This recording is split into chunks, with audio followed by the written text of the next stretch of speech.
then actually stand or have a less than 50% likelihood of succeeding and being sustainable within the next 5 years. So that is what I'd like to speak to you about this afternoon, ladies and gentlemen. Employees, employers, and I hope some entrepreneurs as well. And that is passion. Passion, I believe, is the driving force behind the world as we know it today. And also, I believe the number one reason, excuse me, why businesses actually fail in South Africa and at large is because people aren't passionate about what they do. So when you come to work on a daily basis with this lack of passion, with this lack of zeal and tenacity and motivation, what you actually then do for the organization is nothing beneficial. So I'd like to tap into this. What is passion? How do you define passion? Passion, in my opinion, ladies and gentlemen, is looking in the mirror and saying, who are you? Or asking, who are you? And saying, Sherwin, I am this person, and I believe in myself.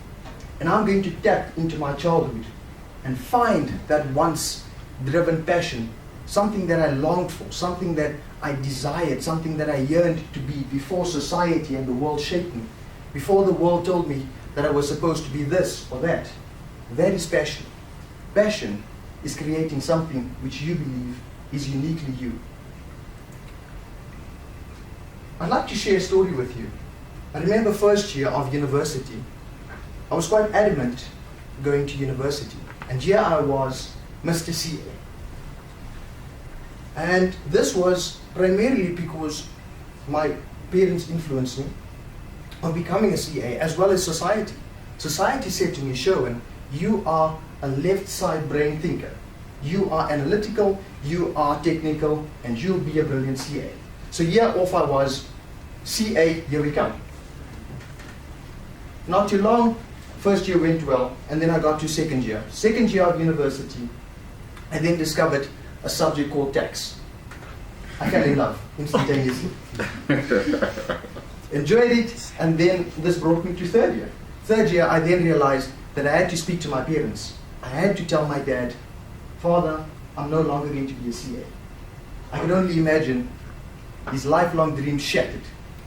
So off I was, and we had the conversation. To much disappointment, he still supported me and said, nonetheless, son, it's your life, it's your career, so please do what satisfies you. Do what makes you happy. So there I was. This brought me to honors. Honors was an exceptional year, I must add. So to give you some background, I done my honors in accounting with specialization in tax. And I done this for one primary reason. There's two things that are certain in life, death and taxes. So I went into tax with the hope of making profit, and in turn reducing that profit legally. Right? So it was in this year also that I started behaving more and more like a first year student. I started partying a lot more and just never paid much attention to my honor studies at all. So while my colleagues were out busy stressing about exam dates, assignment due times, and all of this, I was just chilled and nonchalant.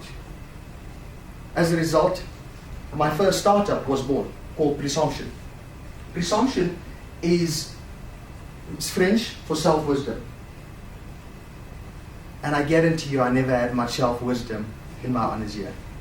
So with that, I then also partied a lot, and this has also led to how I formed the business. And then as a result, I went out one night, and then we were at a party, and I just said to a friend that perhaps this is not such a bad idea to invest in. So going into that, this is what then established Presumption. So Presumption was a party events organization. And then I progressed, and eventually I was very drunk the night of the party, so that also failed. And as a consequence, the business failed. So then I was left with no other option but to go into 2014 as this career-driven individual. So here I was back again to living my father's dream, to living what the world wanted me to be, to living up to the standard. Needless to say, it was about 3 months into the job where they told me my pants were too tight and my socks were showing. So then I resigned immediately because I wanted to express creativity. I wanted to express me. And the world would not allow me to be me. So therefore, ladies and gentlemen, I stand before you this afternoon as an individual now who's driven, motivated, enthusiastic, and leaving the corporate world to pursue my once-started venture. And I encourage you, in this pursuit of passion, if there's a book that you'd like to read, write the book. If there's a piece of music that you'd like to hear, sing the song. I encourage you to find your passion. Madam Toastmaster.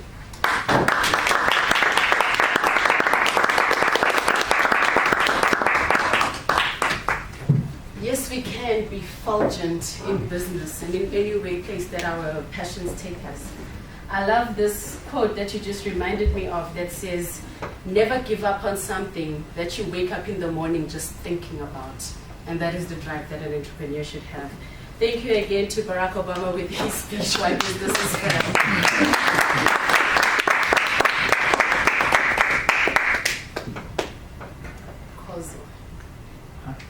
The artist formerly known as Kozi. Can you please read to us the things you will be evaluating in Paulo's speech? Okay. Sorry. 4. Just 4. Just the fourth thing. CC4. Okay, now I'm confused. At CC4, I gave you. It could be CC5, right? Because the other page. Okay. I think this is. Thank you. The speaker is to use words and arrangement of words that effectively communicate his or her message to the audience. The speaker should select clear, accurate, descriptive, and short words, and choose verbs that convey action. Sentence and paragraph construction should be simple and short. The speaker needs to include rhetorical devices, avoid jargon and unnecessary words, and use correct grammar. The speech must have a clear purpose and be appropriately organized. I think the other part is for me. Thank you. Thank you. May we please welcome Mr. Jim Carrey. Please have you wrapped with his speech, Recharge, the Godfather. Thank you, Madam Toastmaster. There's not much respect in the world today. So I'm going to go out of my Godfather role to give my speech today. It's quite difficult in front of all you with these fancy masks, isn't it? It is. Yeah, that is a fulgent tax practitioner there. It was quite fantastic. Well done. Madam Chair, Madam Toastmaster, fellow Toastmasters, ladies and gentlemen.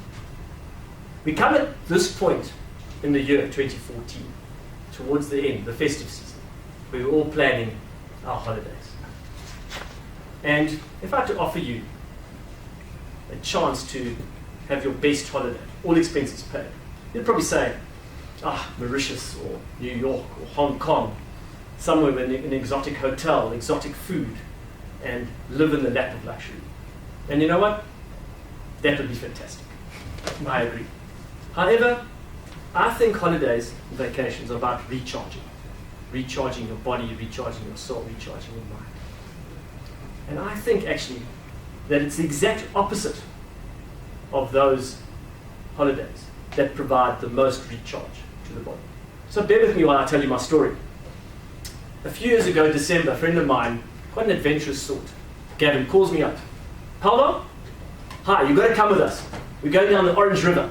The whole family, come along. Okay. Now, I had been down the Orange River a few years prior to that, and I'd told lots of war stories about the trip down the Orange and all the nonsense we got up to. So my kid said, Dad, you got to take us down the Orange. So we packed the car with all our kit that we needed for this trip, and we headed down to the Orange River. We normally think the Orange River is. We actually went to the Free State, at the start of the Orange, which is just below Lesotho in little town called Zingy Zastron. Now, Zastron doesn't have much in it, right? It's in the middle of the Free State. But in the words of that famous movie, a river runs through it. And that river, of course, is the Orange River. So we got there in the evening and we met about 20 people on the side of the river that we were going to go down. It was a self-contained trip with the Adventurous Society. Anyway, the next morning we get up and in front of us are all the boats, inflatable boats. On the side we have those big, bright, red-orange boats, 8-man inflatable boats that can carry a lot of equipment. 2 of those. On this side we had those banana-shaped yellow croc boats, 2-man inflatable boats. And on the far side an assortment of red, green and blue kayaks, which we call Tupperware boats because they're made of plastic and they're pretty indestructible. But the guys who were guiding us would use those. So now we have to take the whole campsite and put it into these boats. That's for 20 people, cooking equipment, food for about 5 days, everything you need to take with you, because you're not allowed to leave anything behind, your own kit, sleeping bags, and anything else you can fit inside it, which wasn't very much. Anyway, we got everything into the middle of the boat, and we set off with a hubbub down the river. A cacophony of noise, as we all got very excited about where we were going, heading down this adventure. Of course, the first couple of hours was quite easy, because you'd look up on the side and you'd see these beautiful green valleys with cows eating on the side, and it was really, really spectacular. In other parts you'd go down these narrow gorges, sandstone on the side, where the river had cut through over time, and it becomes this beautiful river inside this beautiful gorge. And then when you got too hot, you'd jump out the river, into the river, and cool down and have a great time. Anyway, it goes to about 3/4 of the way through the day, and the guides pull off the side of the river, and they start taking everybody off the river. So we go off the river, we get out the boat, we start walking down the river. What are we doing now? I said, well, come along. And all of a sudden you start hearing this slow rumble and roar of water. And as we appeared around the corner, there in front of us was the rapids. Oh golly. It's quite easy, people. We've done this before. You've got to take those boats down those rapids to get to the other side. Okay, that sounds good. We'll do that. Helmets on, life jackets on, paddles ready to go. Of course, heart in your throat, because now the water's kind of rushing over this thing, and this is not, you've never seen this before. Anyway, one by one you head down the river, but of course the guides tell you what to do. So that before you go, they say, well, it's very simple really. You see that rock over there, that rock over there, the third one and the fifth one, you've got to go between the two, and then you've got to go to the right, around the third rock at the top there, by the right-hand riverbank, then cut across to the left-hand side, down the ripples, and you spit out the bottom, and it's very simple, really. Okay, so one by one we went down. Through the third rock and the fifth rock, through the middle, up to the right-hand side, around the rock, by the right-hand side, riverbank, down to the left-hand side, through the ripples, and plop out the other side, and everybody was having a great time. Of course, everybody didn't get down to the bottom in the same place in the boat that they started with. Sometimes they were outside the boat. But it was a hell of a lot of fun. It really was great fun. And then, of course, you had something to eat, some very simple food, cheese and apple or something like that. Nothing exotic. And you get back on your boat and you would paddle down the river again. So, what is it about this that provides a recharge? You're getting blistered hands and you're having a lot of fun, but you're working quite hard. You're unpacking tents, you're packing up campsites, you're setting food, you're cooking for 20 people, you have to make water drinkable, and you have to repack it and unpack it every day.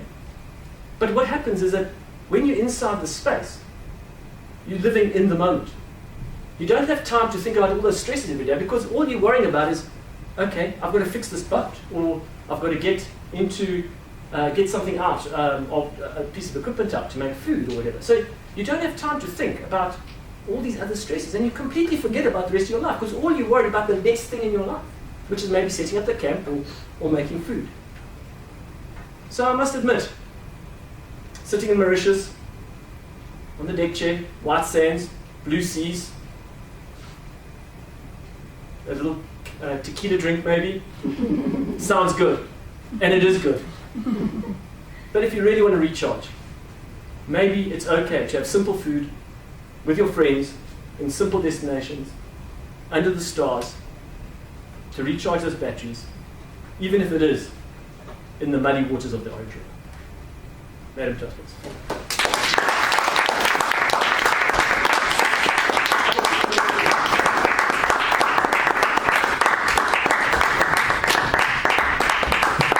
That's very interesting, Don Corleone. I was expecting your speech to go like, maybe when it's a holiday, you should just relax and do nothing. You know, but I love your perspective that you're in the moment and you can't really think about something else, and that's the best way to recharge because you don't get lazy at the same time. Wow, great speech. Thank you for that. Are we going to have someone read your evaluation even though it's a round robin, because we won't be able to round robin without knowing the... May I read them for you, please? No, I don't have my manual here. Okay. This comes from the manual interpretive reading, which I did for my advanced study. We've done that before, haven't we? You did, yeah, with Francis Kazane. When Francis came in Kenya, So it's alright. I think we know. we know what it is. Do you have no, you don't have your manual? No, basically, what it says here is where you're supposed to either read or recite from memory